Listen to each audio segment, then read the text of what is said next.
সারা বিশ্বের শ্রেষ্ঠ বুদ্ধিজীবীদের একজন রবীন্দ্রনাথ ঠাকুর। তিনি তার সাহিত্য দিয়ে বারবার তিনি তার নিজের আত্মসত্তাকে প্রকাশ করেছেন। সাহিত্যের বেড়া নিয়ে তিনি বারবার নতুনত্ব আনার চেষ্টা করেছেন।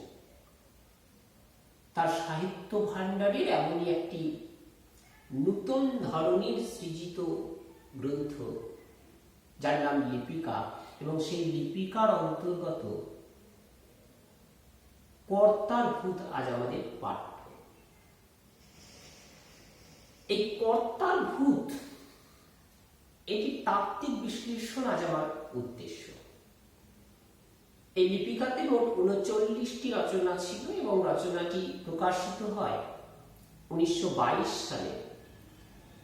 এই রচনাগুলো নিয়ে একটি বর্তমানে গবেষণা চলছে প্রকরণ নিয়ে, কারণ এটা ঠিক কাব্যিক ঢঙে লেখা নাকি অনুগল্প পর্যায়ে পড়ে নাকি কোনো ছোট গল্প পর্যায়ে পড়ে, এই নিয়ে এখনো সমালোচক মহলে কোনো স্থির সিদ্ধান্ত তৈরি হয়নি। যারা কর্তার ভূত রচনাটি পড়েছেন বা আগামী দিনে পড়বেন, তারা লক্ষ্য করেছেন বা পড়বেন যে এই কর্তার ভূতটা যখন পড়া হয় তখন সচেতন পাঠক অনুভব করেন সে গল্প পড়ছে নাকি কাব্য পড়ছে নাকি কোনো অনুগল্প পড়ছে। আমরা সেই জন্য এই প্রাকরণিক বিষয়টির উপরে আমি জোর দিতে চাইছি না। কর্তার ভূত এই রচনাটি যারা পড়েছেন তারা দেখেছেন যে এখানে মোট ৬টি ছোট ছোট স্তবকে ভাগ করা হয়েছে এবং ৬টি স্তবকের আলাদা আলাদা তাৎপর্য রয়েছে। আমি ব্যক্তিগতভাবে কর্তার ভূতের বিষয়টিকে তাত্ত্বিক দৃষ্টিভঙ্গি থেকে বিশ্লেষণ করতে গিয়ে দেখছি এই কর্তা শব্দটিকে রবীন্দ্রনাথ দুটো জায়গা থেকে তোলার চেষ্টা করলেন, মানে দ্বিমুখী দিক থেকে ব্যাখ্যা করলেন।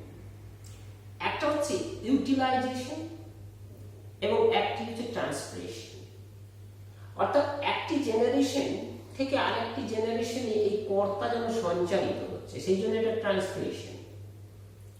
এবং একটি জেনারেশনের অন্তর্গত একটি মানুষ থেকে আরেকটি মানুষের দিকে বিষয়টি সঞ্চারিত হচ্ছে, যার জন্য এটা হচ্ছে ইউটিলাইজেশন।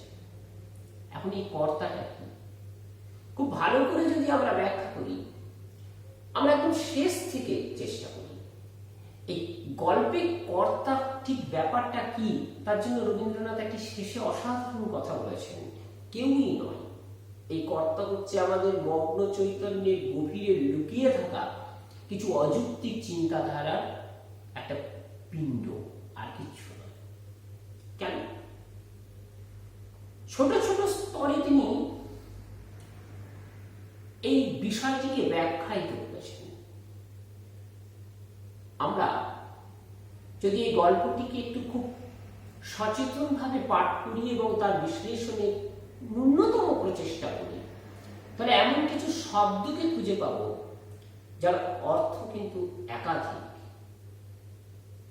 যেমন নায়ক কথাটি, যেমন শিরোমণি চূড়ামণি কথাটি, যেমন খোকা কথাটি, যেমন খাজনা কথাটি, এবং কর্তা এবং ভূত আছে। ভালো করে লক্ষ্য করলে দেখা যাবে রবীন্দ্রনাথ কিন্তু অত্যন্ত অভিজ্ঞতার সঙ্গে এই গল্পটি লিখছেন।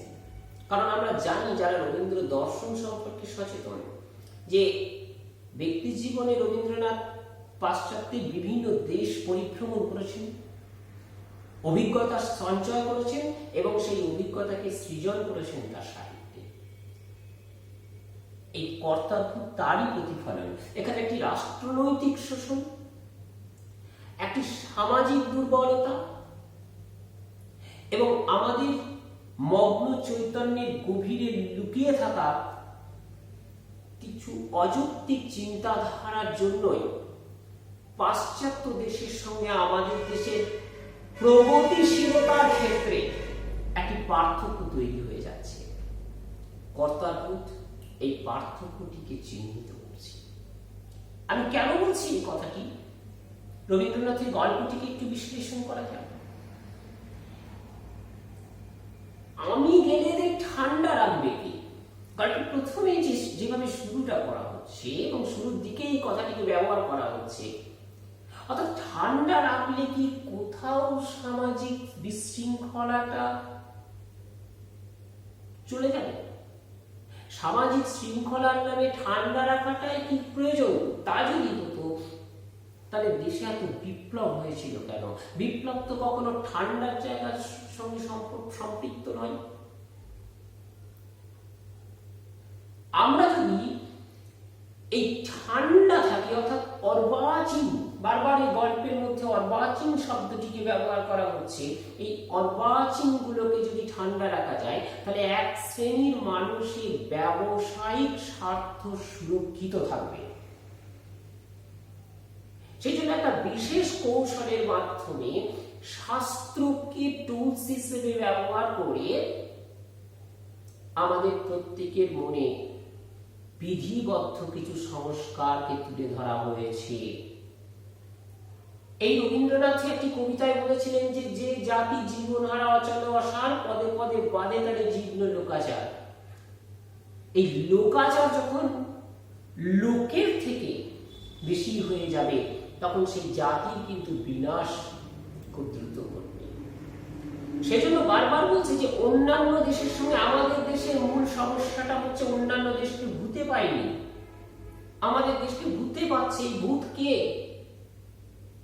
আসলে এই ভূত হচ্ছে আমাদের নিজের অন্তরে লুকিয়ে থাকা এমন একটি ভ্রান্ত ধারণা, যেখান থেকে বেরিয়ে আসার প্রচেষ্টা সম্ভব নয়। এবং যদি কেউ করে থাকে তাহলে ভূতের কানমলা খেতে হয়, কারণ তারা জানে যে যদি এই বিষয়টি নিয়ে বৈপ্লবিক চর্চা শুরু হয় তাহলে একটি বড় ধরনের ব্যবসায়িক স্বার্থ বিঘ্নিত হবে। অতএব এই শাস্ত্রীয় বিধি এবং বিধিবদ্ধ যে নিয়ম তাকে যদি ট্রান্সফার করা হয়, অর্থাৎ কর্তা তিনি আমাদের পরিচায়ক হয়ে যদি আমাদেরকে নিয়ন্ত্রণ করে এবং ভূত অর্থাৎ একটি জেনারেশন থেকে একটি জেনারেশনে যদি সেটাকে ইউটিলাইজ এবং একই সঙ্গে ট্রান্সফারেশন করিয়ে দেওয়া যায় তাহলে কিন্তু একটি বিশেষ শ্রেণী অত্যন্তভাবে লাভবান হয়। সেজন্য এবং তার সুযোগে কিন্তু রবীন্দ্রনাথ আমাদের সতর্ক করে দিচ্ছেন যে কালে কালে তিনি ভারতীয় ইতিহাসকে যদি আমরা পর্যবেক্ষণ করি তাহলে পূর্ব পশ্চিম উত্তর দক্ষিণ থেকে একটার পর একটা জাতি এসে আমাদের উপর আক্রমণ চালিয়েছে, শাসন চালিয়েছে, শোষণ চালিয়েছে এবং লুণ্ঠন করে নিয়ে গেছে। আমরা প্রতিরোধ করতে পারিনি, তার উপরে চাপিয়ে দিয়েছে খাজনা। সেই জন্য খুব ছড়ার ছন্দ ব্যবহার করে রবীন্দ্রনাথ বললেন, খাজনা দেব কিসে, আমরা ভিখিরিতে পরিণত হয়ে গেছি। একটার পর একটা বিদেশি জাতিগুলো এসে আমাদের দুর্বলতার সুযোগ নিয়ে আমাদেরকে বধ করে গেছে এবং এই বিষয়ে আমাদের মূল সমস্যা হচ্ছে আমরা শাস্ত্রীয় বিধি দ্বারা নিয়ন্ত্রিত। এরপর রবীন্দ্রনাথ অত্যন্ত মারাত্মক একটি কথা বললেন, অন্য দেশগুলোকে ভুতে পারিনি এবং যদি কখনো কোনো জায়গায় একটু উদ্ভিদের মতন গজিয়ে উঠেছে তারা সঙ্গে সঙ্গে কিন্তু তার বিরুদ্ধে একটা প্রতিরোধ করেছে। আর আমাদের দেশে সেটা সম্ভব নয়, কারণ ভূতের উপদ্রব হলে ওঝা ডাকতে হয়, কিন্তু আমাদের দেশে সেই ওঝাগুলোকেই ভূতে পেয়ে বসে আছে। অর্থাৎ সরাসরি রবীন্দ্রনাথ কিন্তু আমাদের রাজনৈতিক নেতৃবর্গের প্রতি অনাস্থা প্রকাশ করলেন, তীব্র ব্যঙ্গ করলেন, সাহিত্যের চাবুক বসালেন এই দেশ নেতাদের। আমরা যখন কোন একটি শ্রেণী দ্বারা প্রত্যাখ্যাত হয় বা মৌলিক চিন্তাধারাকে আমরা একটু বহিঃপ্রকাশ করতে গিয়ে ভূতের কানমলা খেয়ে পিছিয়ে আসি, তখন যাদের তরে এই অর্বাচীনগুলো লড়াই করার পথ তৈরি করে তারাই কিন্তু তাদেরকে দোষী সাব্যস্ত করে।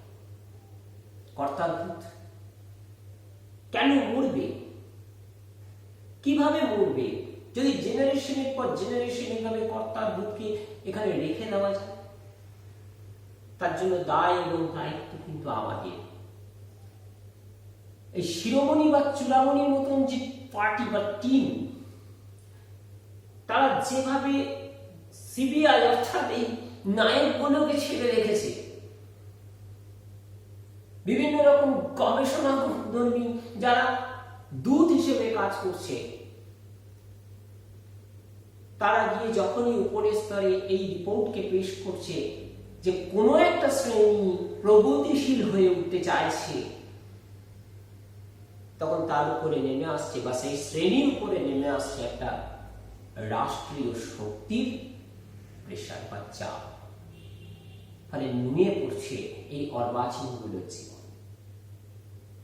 কিন্তু এর নুয়ে পড়ছে শুধু অর্বাচীনগুলো নয়, এটা বুঝতে হবে এই অর্বাচীনরা যখন নুয়ে পড়ছে, আসলে আমাদের নুয়ে পড়ছে আমাদের দেশটা, যার জন্য অন্যান্য দেশে রথের চাকাটাকে তারা তেল দেয় যাতে আরো তাড়াতাড়ি তাদের দেশটা প্রগতিশীল থেকে প্রগতিশীলতর হতে চেষ্টা করে। আর সেখানে আমরা আমাদের মস্তিষ্কের মধ্যে গুঁজে রেখেছি ওই শাস্ত্রীয় বিধি বিধান নিষেধগুলো। কোথাও এদের কোথাও কোনো অস্তিত্ব নেই, কর্তা নেই, কর্তার ভূত নেই। আসলে রবীন্দ্রনাথ ওই গল্পের শেষে খুব সহজ করে বোঝালেন এই কর্তার ভূত ঢুকে আছে আমাদের মগ্ন চৈতন্যের গভীরে। বুড়ো কর্তা বেঁচেও নেই, মরেও নেই। আসলে এই প্রসঙ্গে একটি কবিতার কথা খুব মনে পড়ে, কবি নীরেন্দ্রনাথ চক্রবর্তীর জোড়া ফুল। ভয় যেখানে, ভূত সেখানে। কবিতায় বলেছিল লোভ যেখানে, ভয় সেখানে। অর্থাৎ একটি থেকে বেরিয়ে আসতে হবে, অর্থাৎ ভয় থেকে যদি বেরিয়ে আসা যায়, ভূত থেকে বেরিয়ে আসার পর অত্যন্ত মসৃণ হয়ে যাবে।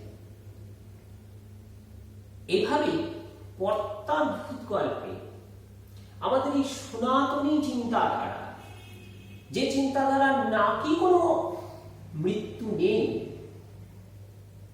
সেই চিন্তাধারার উপরে একটা সাহিত্যের কলম চালালেন এবং বুঝিয়ে দিলেন আমরা খাতায় কলমে হয়তো শিক্ষিত হতে পেরেছি, কিন্তু মানসিকভাবে বিজ্ঞানসম্মত দৃষ্টিভঙ্গি থেকে আমরা এখনো উন্নত হতে পারিনি, এবং যার জন্য একটা আর্থ সামাজিক ব্যবধান ঘটছে পাশ্চাত্যের দেশগুলির সঙ্গে। এই হলো কর্তার ভূত। মোট ৩৯টি রচনা রয়েছে লিপিকায়, এবং কর্তার ভূত তারই মধ্যে একটি রচনা। অত্যন্ত সচেতন দৃষ্টিভঙ্গি থেকে রবীন্দ্রনাথ এই গল্পটি লিখেছেন। আবারও বলছি, এটাকে গল্প বললেও ভুল হবে, তবুও একটা কিছু দিয়ে বলতে হয়, তাই আপাতত রচনা বলে শেষ করছি। পরবর্তী দিনে আমি আরো বিষয়গুলিকে ব্যাখ্যা করার চেষ্টা করব। আপাতত ধন্যবাদ।